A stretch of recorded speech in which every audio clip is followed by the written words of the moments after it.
Naging makasaysayan ng kauna-unahang Grand People's Parade nitong November 18. Ito ang tampok na gawain ng mga mamamayan ng Angono sa kanilang Gigantes Festival na formal na humiwalay sa pista ni San Clemente simula sa taong ito. Tuwing ikatlong linggo na nga ng November nakatakda ang parada ng bayan na ito.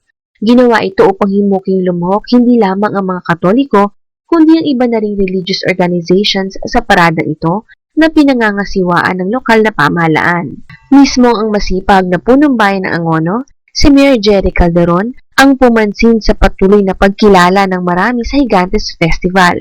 Ito'y kahit pa noong sangka pa lamang ito halos ng kapistahan ng patron ng bayan. Parang, but 22nd and 23rd, idineklara ng ating Pangulong Noynoy Aquino ng 23rd na Friday ay piyesta opisyal. Ibig sabihin, kinikilala ng pambansa ang bayan ng Angono ay bilang art capital at ang higanteng mga taga-Angono ay bayan ng Gigantes Festival. Masasabi ng festival nga na ito ngayon ang may pinakamaraming programang nabuo. Ito na rin ang may pinakamaraming kalahok.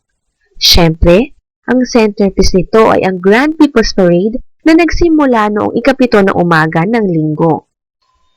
Libong taong bayan mula sa iba't ibang sektor ang sumali dito.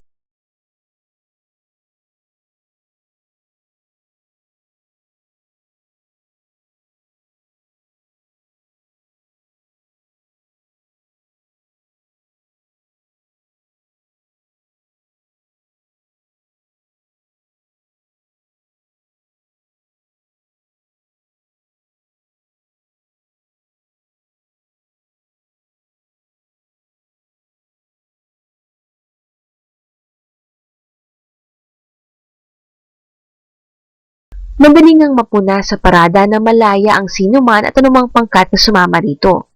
Ito'y basta nakikiisa sila sa mga layunin ng pamahalaan ng Angono sa ikakapayapa, ikakaayos at ikakaunlad ng kanilang bayan.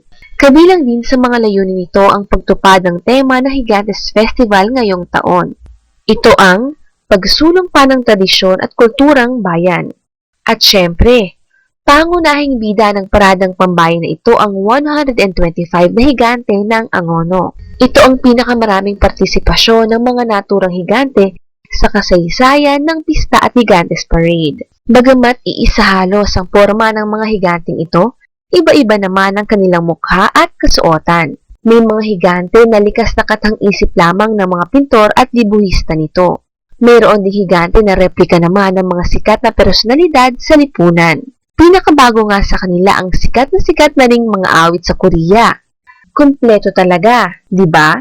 Lalo pang nakakahalina ang mga nagpaparadang higante na ito sa lansangan tuwing nagpapakitang gila sila sa daan-daan ding mananood na matyagang nakahilera sa mga tabing daan. Ito'y sa pamamagitan ng pagkasayaw ng mga higante at pakikipagtuksuan nila sa mga tao. Nagsimula sa harapan ng Angono Elementary School na nasa tabi lamang ng pangunahing lansangan ng bayan, bumaybay ang Grand People's Parade sa iba pang mayoryang kalye ng Angono bago natapos sa tapat ng mismong plaza ng bayan. Nagtagal ang parada ng halos 2 oras.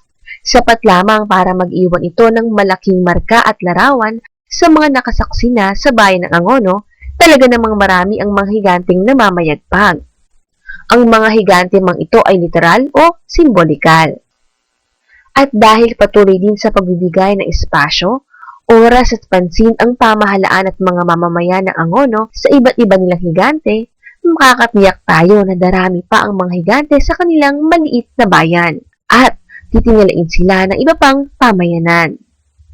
Sa aming pagbabalik, papanoorin naman natin ang kasunod na festival nito, ang Parehadoras Festival at ang Band Drill at Baton Exhibition.